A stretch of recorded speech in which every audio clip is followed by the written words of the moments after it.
Hello, welcome pen friends. I'm back for a special pen video today. I've had a couple of requests to kind of do a little walkthrough in my ink journal. And so I've been thinking about that for quite a while. And I think that the way I'd like to start is to kind of start and show you where I started out when I first started thinking about having an ink journal, and take you through that first stage, and then into the journal that most of you who are subscribing have been seeing a lot inside it, and so it mostly won't be new, but maybe it will be a little more at one time though. So I'll talk about how I started and what I'm using now, and also some of my future plans, because I'm filling this one up and I've got a few thoughts about how I'd like to proceed, in the future too, in a product that I'm looking for, trying to find ideas for. And then involved in this video, I'll try to give you a couple of tips, at least based on what I've learned. And then I would enjoy hearing all of your ideas, because we have a rich pool of knowledge when you put us all together. So I'll just get started, kind of push some of these aside for a minute. This is the first journal that I used, notebook that I used. It's a Clairefontaine lined notebook. And it has 120 pages, and the size is on here. But what I'll do, they still sell these at Goulet Pens, and I'll do a link so that you'll know exactly which one that we're talking about. But and the very first thing I wanted an ink journal for was because I started to get so many ink samples. So I came in here, and if you've been on my channel for a long time, you've probably even seen this, because I would come in here and just do a tiny little dab, whenever I got a new sample. And so it became really crowded, and never in my wildest imagination would I have thought that I would have filled this up, much less this. But I started getting really interested in seeing all the different shades, and so that's how I started.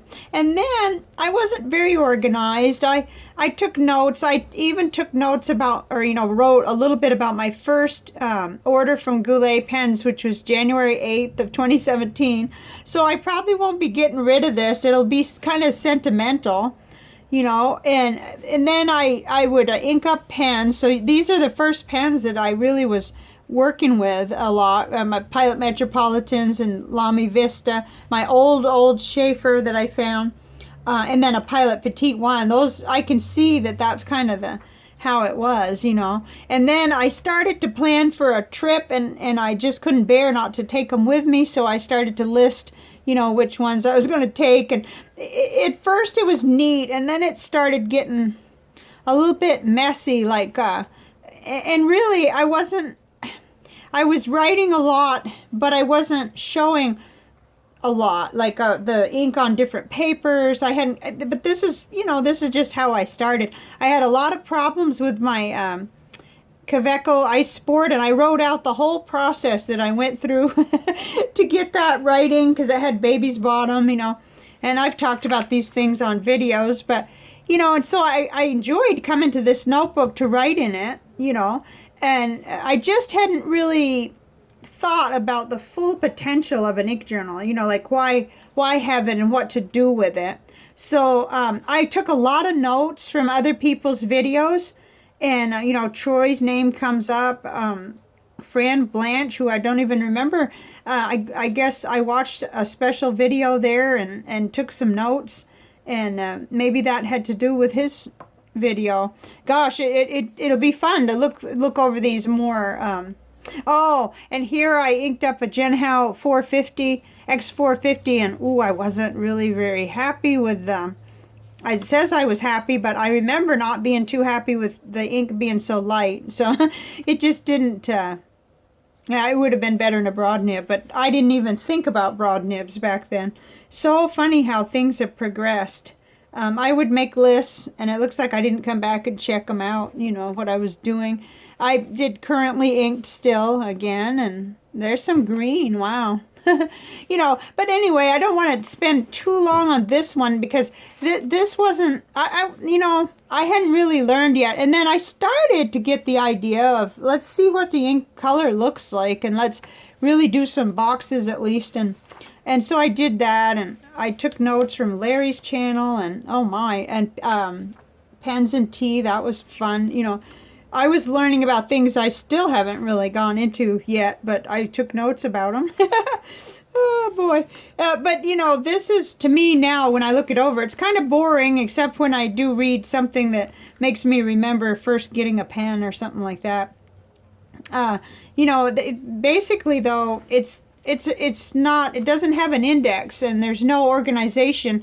I would have a problem finding things again. I guess I thought I wanted to find that page again. Probably because of these pelican. Yeah, I would imagine. I did a bunch of circling, so it must be I was interested in a pelicano. I never did get one yet. But see, it's always there, and I can look back. And, oh goodness, it's just loaded with stuff, but I wouldn't have any way of finding it. So that's when we progress in a minute, we'll see that I did eventually end up with an index. So that's one of my first tips. No matter whether the notebook has an index or not, do leave yourself a couple of pages for that kind of thing, because you can easily jot page numbers onto a notebook that's not numbered, and it'll really save you time. Of course, you can tab too. That's always fun, but I really think an index, it's helping me a lot in the Rhodia Goal Book. So I mean, I made all kinds of incoherent notes from Chris Rapp, from Larry, and then I was doing a purple study. This becomes into the area where I was starting to do videos, but I was, you know, I can see how this hobby has helped me get a little bit more organized now, because, wow, I was all over the place with these. But I did make a few notes. I didn't leave myself enough room, though. I mean, I don't now. It just shocks me to think I believed I could learn about an ink with, you know, 2 inches by 1.5 inches, but it's okay. I can see that I was getting there. I started leaving more room over here. I guess that's how we learn. But gosh, those purples are beautiful, and they do a little funny on the Clairefontaine. Sometimes they don't look quite the same on other. I uploaded my part 1 about purple inks today, so I did, you know, kind of journaling, you know, like actual ink journaling rather than testing pens and colors. But it's interesting, fascinating. Oh look, I decided to tape in some color. See, and that's what I like about my journal now. But it's you know, and I was so fascinated with everybody's top 5. I was watching everybody's top 5 pens, thinking maybe someday I'll be able to afford some of these, you know. Now I did get a Diamond 580 all, but I remember thinking I may never be able to get any of these, but I'll take notes, you know. And top 5 cartridge converter fill. I just love. I still could spend hours doing that. If I wasn't making videos, I'd probably still be watching others. Here's one from Matt from the Pen Habit. His top 5, and then somebody did this one, top 5 for students. Oh dear, I didn't write down who said it. That's a mistake. I always like to keep track of who said it, you know, because I can go back and look at it. Oh, and I had discovered the Ink Miser. So I'm not trying to pick on myself. This was fun and everything. And oh, I watch a creative girl in Quill. She's wonderful. Oh, she has some really good videos. So, you know, I like to be able to jot it down, and then I could remember too, because well, I've always followed people, subscribed and everything, but I didn't, maybe wasn't so sophisticated about remembering who I was watching. Fountain pen day order. Woo, boy, that's quite an order. Or maybe that's what I wanted to order that day. Or for that week. Oh, here comes the serendipity. Look at that. First introduction to a broad nib, and that changed everything for me. That really did. Petrol. Nice. That looks really pretty. Huh. So you're seeing some of this. I flipped through it, of course, to make sure I didn't have telephone numbers and addresses in here, but I didn't read a lot. So, and I was playing around with that may have been my Schaefer. I don't know. Too bad I didn't quite write down. Here was the Schaefer Fine with Pilot Namiki blue. So yeah, I was dabbling in everything, and the Sassy Pineapple, I wanted to know what her top 10 or her 14 pens were. I don't know why I didn't put all 14, but really cool.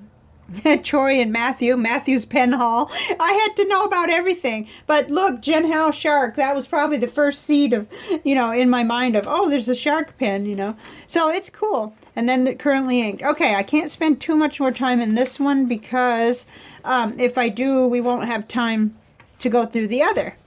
But this is what I was doing in here, and I thought I was going to continue in this one the same way, but at some point when I had just started with this one, I got I won a Rhodia Goal Book, so that's when I switched over to that one.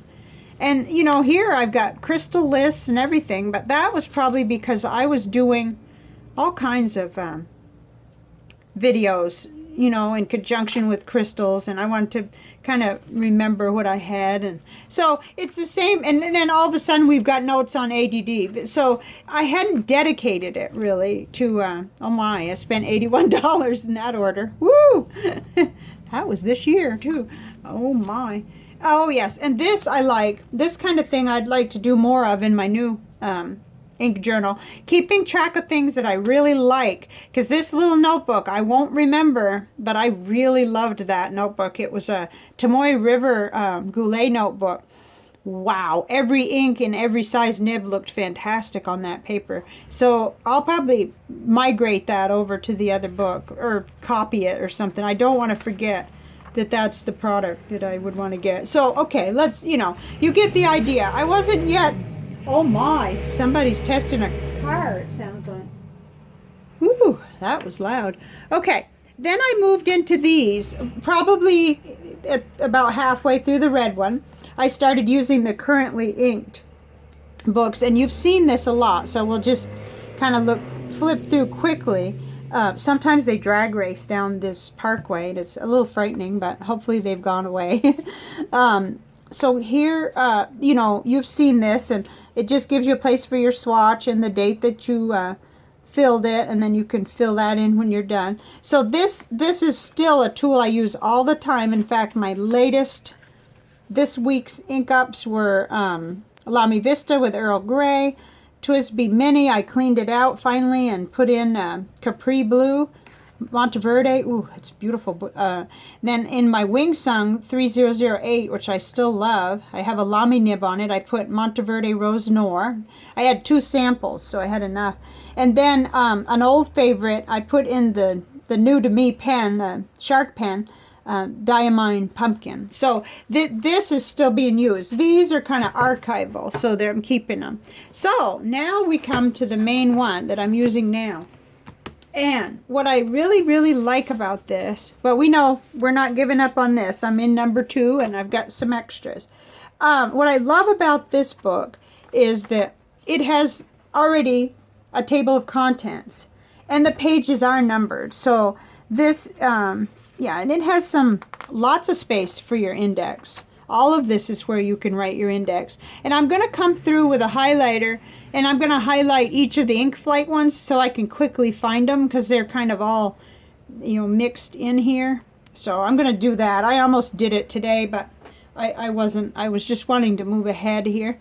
So there's plenty of room for index, and then it has some like future planning kind of thing, but I'm not going to use it for that. I'll leave this for things I can tape in or even come back in and swatch, because I don't need to use it for what it was meant to be. And then same with this here. This is also future planning, little spots for the year, but I came in, and the very first thing I did was tape in, started on an ink flight. And I didn't even put which ink flight it was. Well, I guess I did here, ink flight 15. So that was my very first one. But I didn't yet know what I was going to do with this book. I put in one of my favorite inks there. And I didn't really consider about the bleed through, which I learned a little more about later. But right away I realized I was going to want a quick reference on all of the bottled inks. And I haven't added Earl Grey. I have a 30 ml bottle of Earl Grey now, which I'm probably going to have to kind of put over here because this has outgrown itself. Either that or, start another page. Okay, and then I went on to ink flight 16. and was getting real excited about using washi tape and getting these in here, and then writing, you know, in here. But I hadn't yet really examined each ink the way I do now. Those of you who follow me know what I'm talking about with, you know, all the different papers, and giving at least a half a page to explore where the inks can be bought and little notes. But even here you could see I started to get interested in making specifics. I put gee, where's that thing that when we need it? I guess I can use my my little yeah, I can use my little traveler's notebook, because it's nice to have it at an angle so you can see it better. You know, I started to compare these 3 inks. That was fun.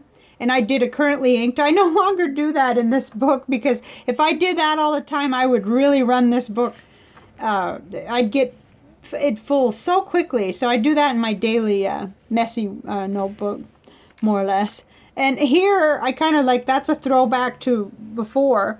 I have some or I did have, this is all obsolete now. I've given away some of these, and it'll need to be either taken out or covered over, probably, because it's not valid. But I did get a chance to really look at this Porcelain de Lune by J.R. Bond. That was a beautiful, boy, that looked good in that Lamy with a broad nib. Very nice. And you know, I began to really study some of the inks that I had.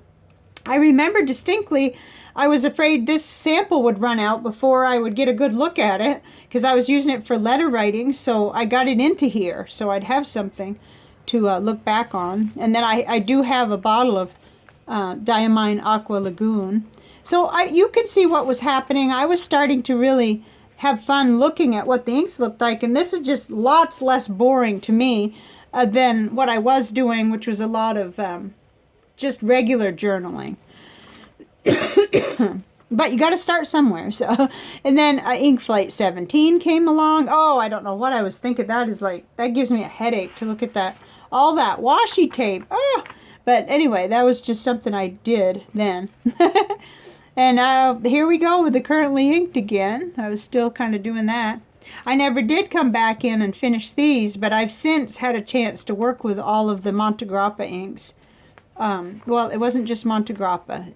That time it was Aurora. I've studied those, and definitely worked with all of these now. But this will give you an idea. Like, I was studying this color family, and I kind of got them all on here. Let's see. I don't know why I put more Diamine Aqua Lagoon, but I did. That was fun. Just pretty to look at, you know. Oh, look at that. Wow. Okay, TWSBI pens. This was probably where I lined up a little bit about what I wanted to say about TWSBI pens when I was doing a series of a video on each of my TWSBI pens, kind of to practice doing reviews, because I don't feel comfortable doing pen reviews. I haven't had fountain pens again for that long. It's only been about 2 years. So I kind of like get a little shaky, like there's so many great reviews out there, you know. So I do, but I did set up some ideas and think about it, and I decided it would be good practice, even though, you know, there's some really great reviews out there. And then purple, oh boy, that was fun getting all of these on here. This is a excellent ink, in my opinion. It's so pretty. I wish they wouldn't be quite so expensive though, because if you think about, we've been studying Robert Oster inks all week, and we've been looking at $17 for 50 mils. So yikes, I won't be doing that very often. But okay, here's Ink Flight 18 in July. Wow, they were all dark, huh? They were quite dark, but this is how I was setting them up then. And oh my goodness, you could tell it's Friday night. I guess I should close my windows. Okay, and here are bunches of notes on the TWSBI Eco. And you've all seen these before if you've watched the TWSBI Mini, the Eco T. I'm not sure I would still continue to do this in here. I am actually going back into this one for that now, because it just, you know, I want my ink journal to be colorful, and I want it to be like this, you know. But that's how I figure things out, I guess, by trying it. And here the TWSBI Go pens. I am loving those pens. I should probably revisit them again just to tell you how crazy I am about them.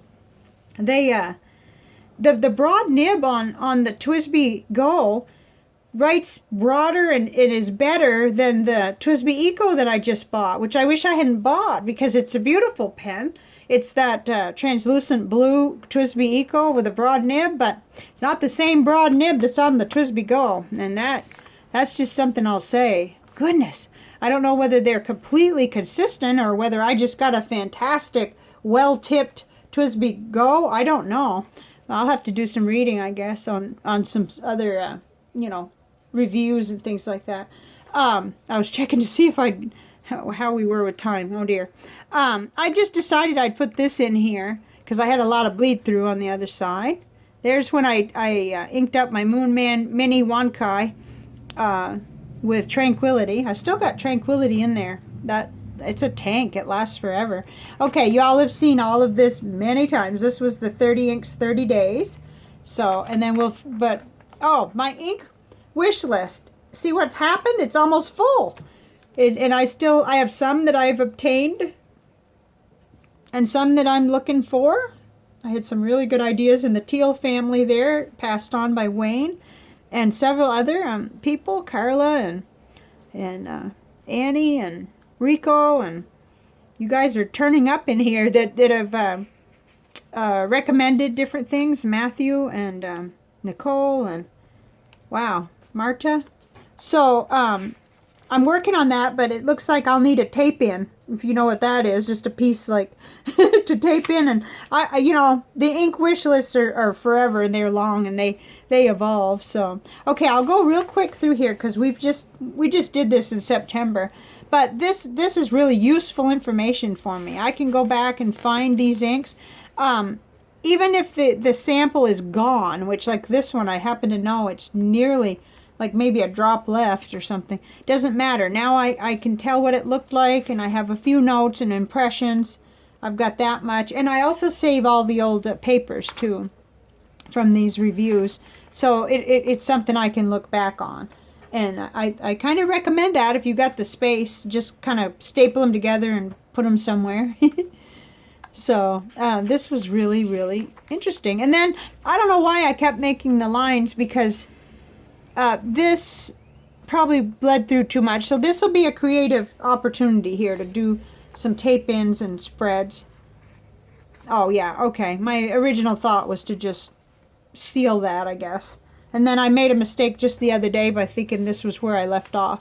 And it isn't. But that's never really a problem. You can just come in and put some things, you know. Add some things you want to keep and then go to your index and say what page number it was on. So here we are on this most...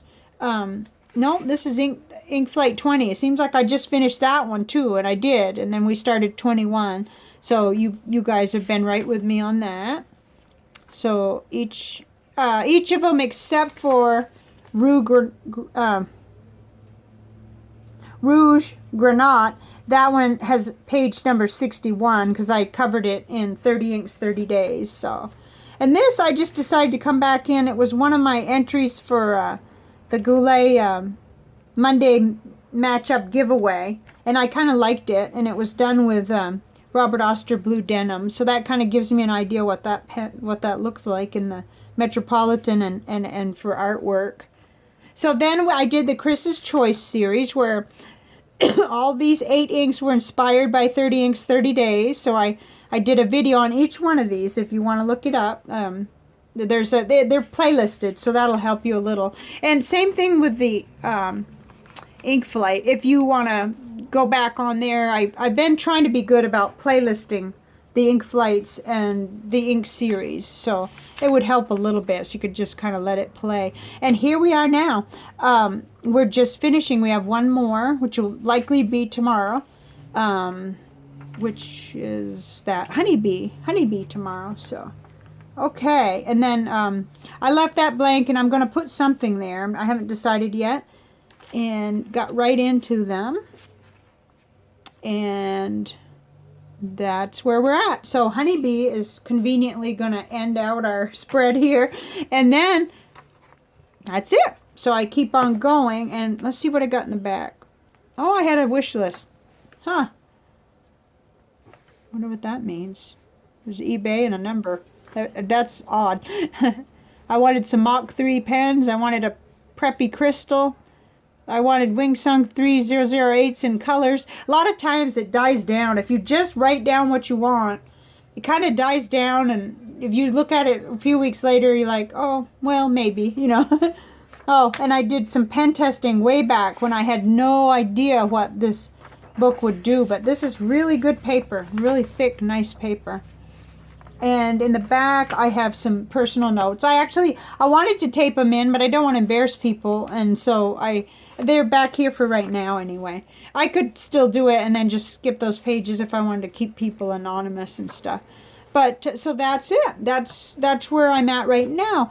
And for the future, one of the things that I have in mind is actually using a Tomoe River journal to begin with, since I love that paper so much. So that is definitely something I'm looking for. Could I find something big like this that would hold together? I'm not sure that it would put up with the kind of tape-ins that I do, but maybe I wouldn't have to do that.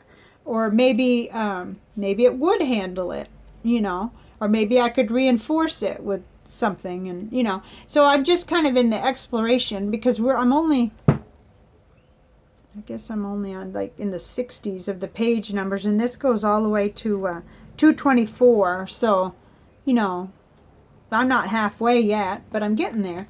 So I'm thinking about it because I really think it's going to fill up quickly. So create an index. That's my first tip. And then I think that messes are okay, and lots of ink everywhere is okay. I'm just having trouble with that, and I need to just kind of break through out of my perfectionism. And then the fact that more than one ink journal is okay. You know, at first I just thought, well, I got to decide, but why? I'm continuing on this one for notes when I watch videos, because I still watch other people's videos to learn and to just because it's so much fun to see what other people are writing with and what ink they're putting in. And tonight there should be a new, you know, the Currently Inked by Wasky Squirrel, so I'll look forward to that. And then, so more than one journal or type of journal you can have going, and you'll enjoy that, I think. And that's pretty much, oh, I jotted down why. Why do we want an ink journal? And in my opinion, it's a nice record of your inks, especially if you're using a lot of ink samples. I mean, I get all these 2 mil samples, and once they're gone, I got to go on my memory. That's not going to work. And even what I put in here is very, very little to go on. At least it would give me the shade and what it looked like in whatever pen it was in. But I want more than that, so that, you know, maybe I can't afford the ink this year, but maybe next year I'll have a great job or something. You know, and then the other thing is it organizes me. It does organize me to do this and to not duplicate orders, and to make sure that I have a pretty good record of what's going on. And the more times you see it, the more, you know, and you have it in your index and you can check quickly. It really helps. And then last but most importantly, it's just fun.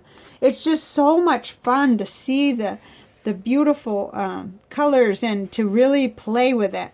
Now, I admire people I've seen on Instagram that just splash their pages, and they have these, like, I think they're Hobonichis or something, and they have their colors on there, and like they even drop the ink down, and it has, you know, oh, I need to unplug that way. And that's what I've been trying to do little by little with the visual journal. So that's, you know, and I'll have to do this separately because I am running out of time.